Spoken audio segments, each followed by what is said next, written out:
This is Passepartout, People and Places, brought to you by Jules Verne, taking you around the world, sharing memories and introducing you to the people at the heart of everything we do.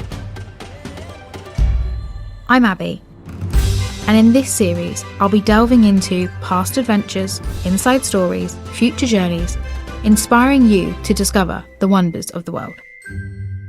I'm delighted that this episode is going to be all about India and the wonders that India has to offer. From the temples to the fortresses, to the Rajasthan palaces, to the wildlife experiences in the national park, to relaxing with a drink in hand as the sea rolls in on the coast. India is truly magical. And I'm delighted to be joined by Vineet, who's based in Delhi, who's going to talk to us about his experiences growing up and now working as an ambassador and promoting the country. Sit back, relax, and let us transport you to India. Hello, Vinnie. How are you? Absolutely fine, and a pleasure to be here with you today. Oh, well, thank you for joining us in our podcast room here in London in the Jules Verne office. It's very exciting, isn't it? Absolutely. It's really nice to be back here in London after about 2.5 years of just not traveling anywhere. Yes. So pleasure is all mine. Well, we're pleased to have you in London. And India's open. Absolutely. India is open, and we are just looking forward to have you back with us and all our guests. I'm sure they're missing India as much as you are missing. So Definitely. Everybody's welcome. I'm so excited. I'm so excited. India, for me, was the place that I didn't know what to expect, but I thought I knew what to expect. And then I arrived, and yes, it is an assault on all the senses, but an amazing assault. And honestly, I love it. It just captured my heart. And I went in 2019.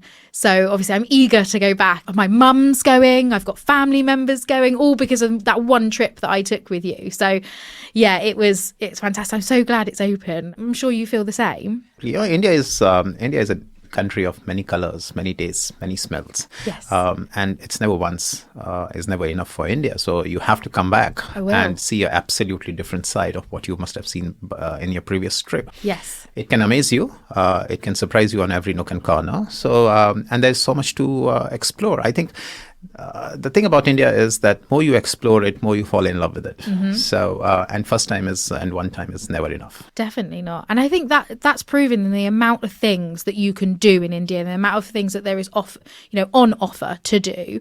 You can, yes, you've got your Golden Triangle, which I'm sure we'll talk about because that's probably the most iconic journey. But there's all sorts of places. I mean, is there a favourite place to you? Do you have a particular area in India where you think, oh, that's where I belong, or... Well, I'm from mountains, so I was born in a place close to Shimla. So, of course, that's always closer to heart, right? You're born there, you brought up there. You love the fresh air. You love the place so much. So I always love to go back to Shimla and spend some time there, be with family. But I'm also quite a wildlife person. So another place that I spend most of my holidays is going into some of the national parks, and Ranthambore being one of them. So how many national parks is there in India, roughly? Do we know?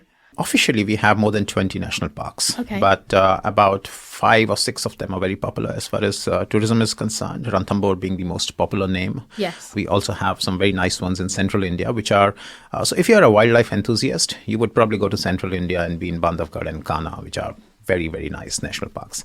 If you're doing a mixture of culture and a bit of wildlife, then you would club it with Golden Triangle and hop on to Ranthambore, which is fantastic for Ranthambore. I was there a few weeks ago and it was a mesmerizing experience. So I have to ask you, I've been to Ranthambore and I claim I saw the back of a tiger. Did you see a tiger? Guess how many? Oh, I don't know. With the smile on your face, I'm presuming it's more than my one back leg of a tiger. It's definitely in 2 digits. No. We were lucky.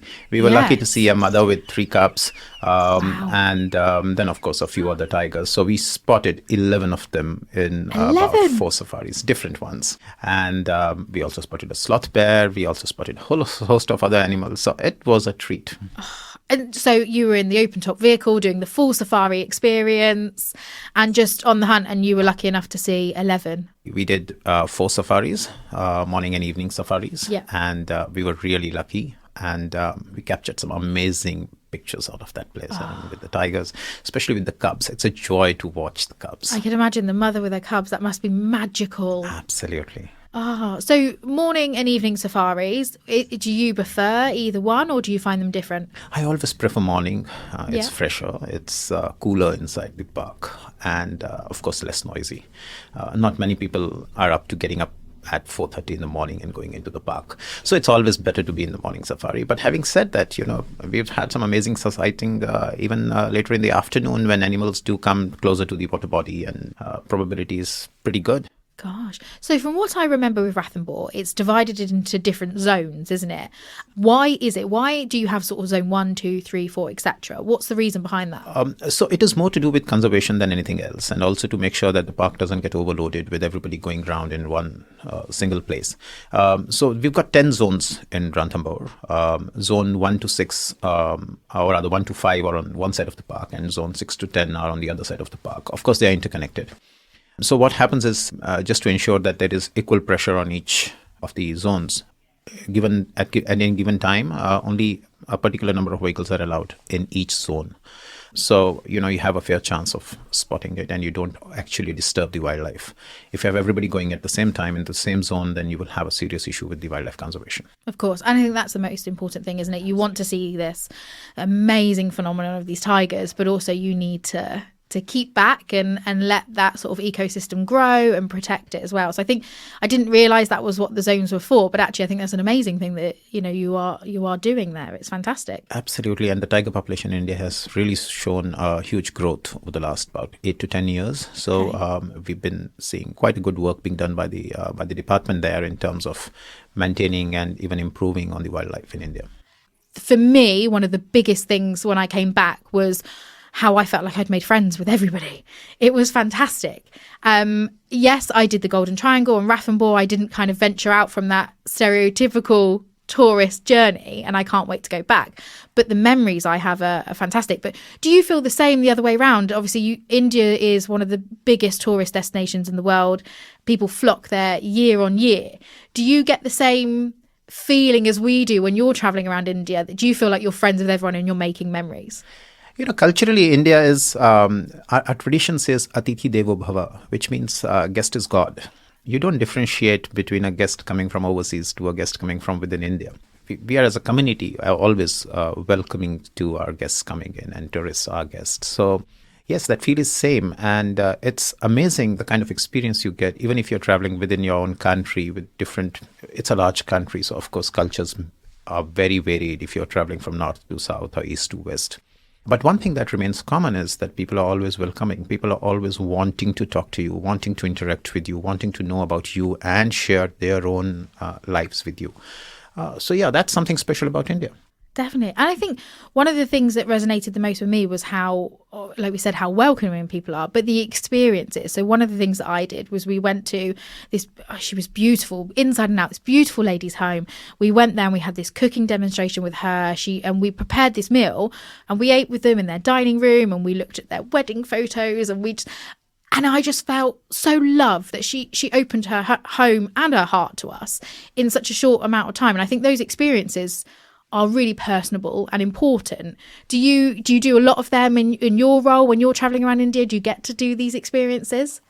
So let me put it this way. We are in the business of creating experiences, and we say, come explore with us and come experience the country with us. So when we have to go and curate these experiences and also offer them to our guests, of course we have to see them, we have to experience them. But in India, you don't really need to go and look for an experience. You go around the corner and there's an experience for you. You go around another place and there's a different experience for you. And that's what about this country is. Your experience with a family, which kind of welcomed into their home, into their lives. And there could be another set of experience where they're welcoming you to see how they conduct their day-to-day business or day-to-day life. I mean, we've got some fantastic ones, and you have to come and experience them all. Definitely. So talking about experiences, what was it like to experience growing up near Shimla? You're bringing back some nice memories. So it's middle Himalayas. Yes. It's beautiful weather. It's as serene as it gets, and it is as quiet as it gets. Yeah, I mean, very difficult to put it in words. So Shimla's got culture, Shimla's got history, and Shimla's got probably the most beautiful sunsets in the world. Really? I have spent hours together sitting, watching the shades of the mountains change every few minutes at the sunsets. You talk about all the colors that you see when you go to northern lights. That's a great experience. But if you are watching sunset in Shimla, probably the mountains change as many colors as anywhere else. So you've heard it here first. Northern Lights, it's gone, it's been done. The next thing to do is sunsets in Shimla. Absolutely. That's amazing. Wow. Having a cup of tea and then watching the sunset is just perfect. Just perfect. Gosh. And you say how quiet Shimla is compared to sort of the hustle and bustle of Delhi, which we can all imagine what the sounds are. But, closing your eyes and thinking about Shimla, what are you hearing? What can you see? Actually, nothing. Nothing. Complete quietness. It's so quiet. So, I moved to Delhi, of course, for my job about 20 odd years ago. And every day I question myself, why can't I be back in Shimla? Really? But that's, people come to Delhi. There are people who love Delhi. There are a lot of them who wouldn't want to go out of it because of the life that is there, the activity, the opportunities. And of course, Delhi has a lot of culture and history as well. But there's a side of mine which would always take me back to mountains, and I would love to go back and spend some time there. Gosh, the peace, the quiet, the sort of the breeze going through. That's where you want to be, watching that sunset, drinking your tea. Watching the beautiful toy train shug up to Shimla station and just be there. The toy train, we haven't spoken about that. That's probably one of the most famous things to do in Shimla. And it is. The journey is amazing. The train goes through some of the most beautiful sites, over some very, very historical bridges, some very nice tunnels which were built more than a century ago. It has so much to talk about. But the experience is great. You're also sitting next to some local people going on their daily commute and getting to chat to you. More than happy to chat with any of the guests. And quite an experience. God. So why is it called the toy train? Well, it's still narrow gauge. It still is a very small train. It doesn't have that many, cabins to go. And that's why probably it's more like a symbolic thing. Yes. But it still looks like a toy train. If you're, on a mountain watching it go through, it looks like a toy train going around. Gosh, wow. It makes you feel quite godly, I can imagine, sitting in the mountains, watching the toy train go up, feeling like a giant. It does. So taking the train round India is an amazing way to see the sights. I've done the train from Delhi to Agra, which was an experience. The station alone is an experience.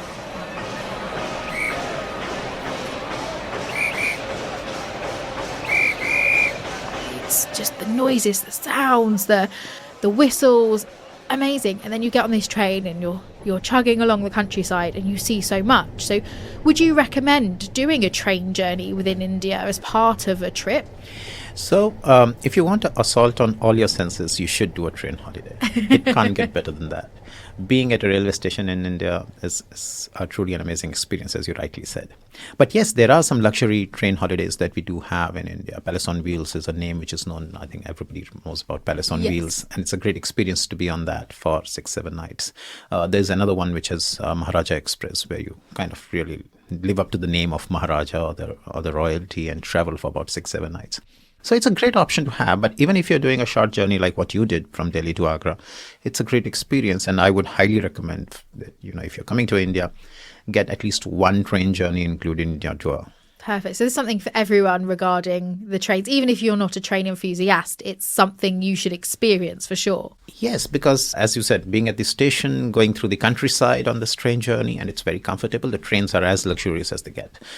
So you don't really have to worry about that. But the experience of being at the station, the experience of traveling with locals and listening to the chit chat as you do that 2-hour journey or a longer one is always fantastic. Oh, amazing. So Shimla was perfect and calming and an amazing place to grow up. And then you took that move to Delhi. And as you've mentioned, it's noisy, it's in your face, it's old, it's new, it's cosmopolitan, it's traditional, it's everything. For you, is there anywhere in Delhi that you do sit back and go, oh, this is my sanctuary, this is calm? or is it just a complete amazing frazzle of everything? So Delhi's got everything. For everybody, it's got something or the other, right? So if I need my peace in Delhi, I would go and spend some time at Humayun's tomb. I don't know if you've heard of it, but Humayun's tomb is a beautiful structure right in the middle of the city. And in my view, it's even better than Taj Mahal. If you look at it from my perspective, That's it's a so big statement, beautiful. Vineet. Yeah. Big It is. statement. And I can spend hours sitting there. Adjoining is a place called Sundar Nursery, which has been recently restored by Aga Khan Foundation, and they've done a fantastic job of it. Another place where you could just go and spend hours together and do nothing. So if you want mental peace, go to Humayun's tomb, go to Sundar Nursery and do your stuff. But if you want real life nightlife action, there are enough options in Delhi. You've got nightclubs, you've got some of the most fine dining restaurants that you could think of, some of the best there, and the hustle bustle of the city to live with. And you've got some fine hotels, some of the most fantastic luxury hotels with beautiful views of, the iconic Taj Mahal. But you've also got these amazing local restaurants where I don't think I've ever tasted food that's tasted as good as in India, where I didn't know what I was ordering and my lovely guide ordered it for me. I think that's probably one of the most, for me, what resonates the most is the people, but also, I can taste it now, that paneer, I can taste it. It's fantastic. And like you said, there's so much to do, but food-wise in India, is there anywhere in particular that you think, is there an area that's got the best food, or do you think? That's a very tough question. Like our languages, food changes, cuisine changes every few hundred kilometers in India and changes dramatically. One thing in common is they're all very good. Yeah. So to say which one is my favorite, very tough choice. I would still go in for the Awadhi cuisine as one of my favorites, which is a lot of kebabs and biryanis and stuff like that. But food, of course, is something that we love to have. Whether you're up in Punjab, in Amritsar, where the food is so rich and so fine, or you in Rajasthan for absolutely different flavor, or you go down to South where the food changes dramatically, but still probably a very loved one. But coming back to your point on hospitality and the hotels, I think, yes, we do take pride in having some of the best in the world, staying at some of these palace hotels, even if they are small palaces or smaller hotels. The kind of hospitality that you get in India is unmatched, not just from the structural perspective, but also from the service perspective. It's a different level altogether. It really is, isn't it? I think. And you said, so as you've said before, guest is God, and that's what you live by. So it doesn't matter whether you're traveling from England or you're traveling from France or you're traveling from the north of India to the south, guest is God. And that's what, and I think it shows, doesn't it? Absolutely. I think that's culturally in all of us. And if you're in hospitality, that's further kind of reinforced in our working style. And you could see that even in the smallest of the hotels. And it doesn't require a formal training to bring that out. A lot of our smaller hotels that we work with, we make sure that the local people are employed around. That's also from a sustainability perspective. And a responsible tourism perspective. We try to employ a lot of people from around the places. But they have that natural empathy towards the customers. They have that natural thing about customer is God. Yeah. And that shows in their service. They do the service with their heart, not with their minds. And that's the best part about it. Definitely. I think that makes your holiday, doesn't it? Or makes your trip, for sure. That kind of love that's behind everything. Absolutely. In India. Absolutely.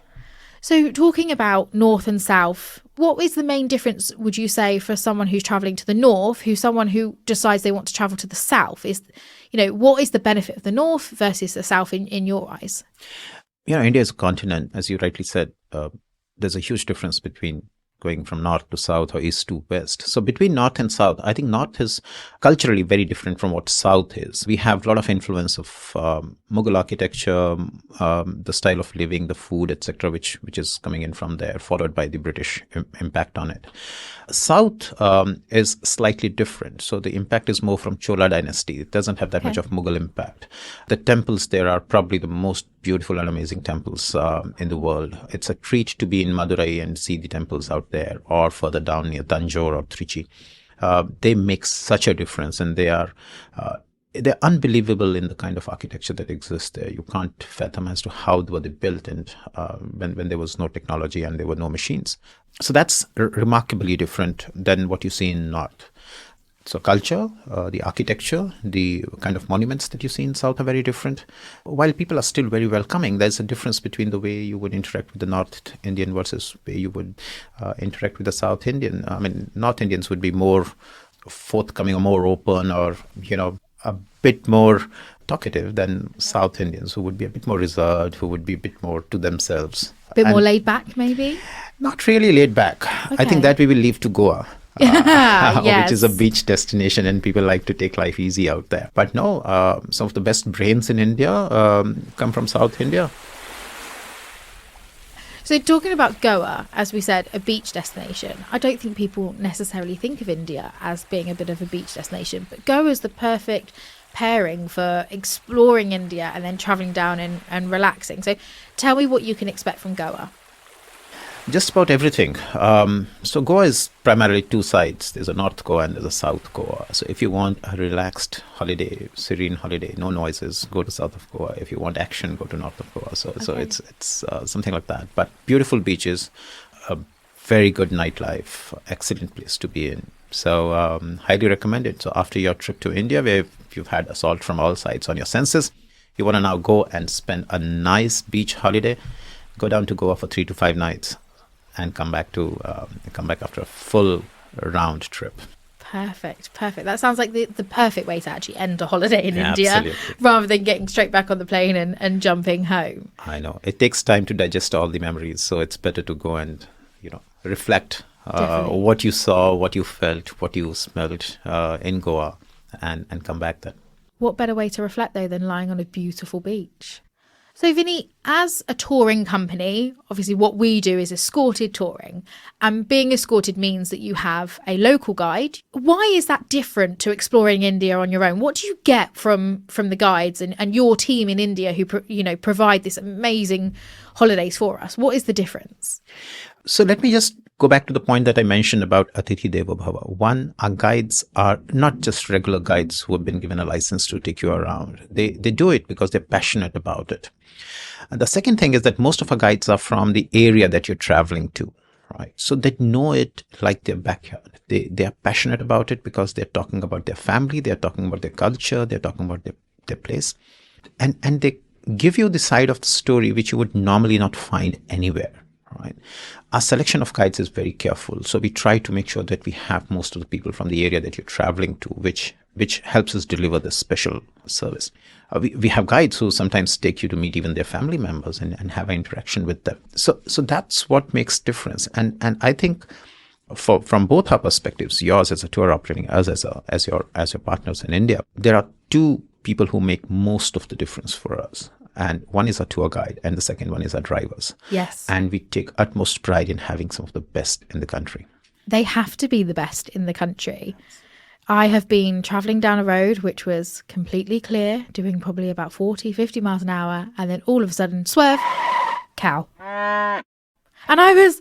Where did the cow come from? How did you swerve? How did you see this? We'd been driving the journey to Ranthambore. It had been quite a while. We'd all been up early. And I think maybe sometimes people overlook the drivers. They're fantastic. Some of the things they have to navigate and look out for on these journeys, and they keep you safe. They really do. Especially the way we drive in India. I mean, it's quite an adventure. I won't recommend anybody to self-drive in India coming out from here.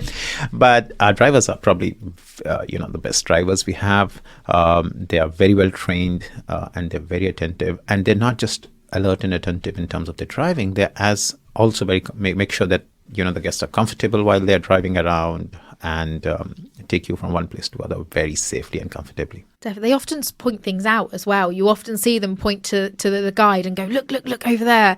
And then everyone sort of, you can see on sort of the minibus or coach, whatever journey you're travelling in, you can see people going, oh, the driver spotted something. What are we missing? And everyone's cameras are out because they're essentially your version of a spotter outside of Ranthambore, aren't they? Absolutely. And again, going back to it, they're passionate about it. Yes. So they love to show you things around.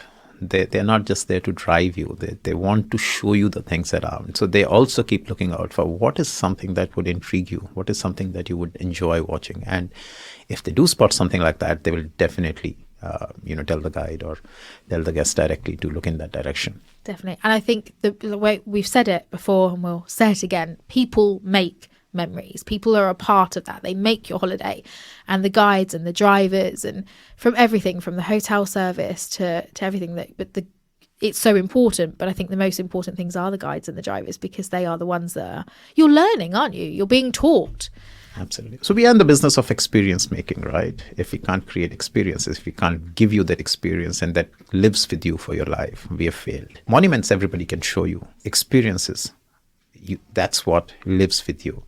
And you would probably look at a photograph and say, yes, I've been to Taj Mahal.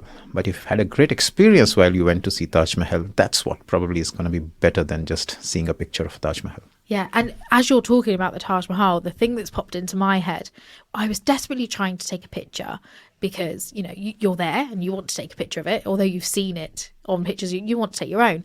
And this gentleman came over to me and he said, come with me. He saw me struggling. He said, come with me. And I was like, oh, okay. And I walked around the corner and he said, take it from here and I'll take it for you. And I was like, oh, okay. And he came back with my camera and he showed me these pictures and I was like, oh, they're good. And he's like, I can do better. And with that, he told me to look at the Taj Mahal. And I looked up and he took a picture of the Taj Mahal in my eye. Wow. And every time I look at that picture, it gives me goosebumps because this gentleman came out of nowhere. He helped me. And then he was like, have a lovely trip. And he won't know the impact he had on me. But that picture to me is amazing because, yes, it's very artsy, but that was me looking at the Taj Mahal. I wasn't just there standing in a picture. I was physically looking at it and taking in, and someone caught that moment. And I'd completely forgotten about that memory until you sort of said then about the people and the guides. And absolutely. And those are the experiences, right? That's what is going to live with you for your life. Whenever you'll think about Taj Mahal, you'll think about that guy and you'll think about that picture. Exactly. No, it's fantastic. And I might be biased, but I definitely think you provide the best experiences for sure. I'm glad we can do that, and I'm hoping we can keep improving and have you back with us for some more of them. So we've spoken obviously about India because this is your passion, it's where you're from, you're representing it. But what's it like for you travelling to London? Obviously we're in London today, the weather's lovely, but it's not always like this. Do you enjoy travelling elsewhere out of India, or do you think actually no, India's got everything I need and I that's where I want to be? Well, if it was for a holiday, I would still find places in India. It's so much different, starting from Ladakh right up till going down to Pondicherry or to east or west. I've been traveling over the last few months to various parts and I've really enjoyed being in every part of the country. But that doesn't mean that I don't love coming to your country. It's beautiful out here. I started my journey. This trip has been a little longish one, and I started up from Manchester, drove down to York. We went up to Glasgow. Beautiful countryside. Love to be here.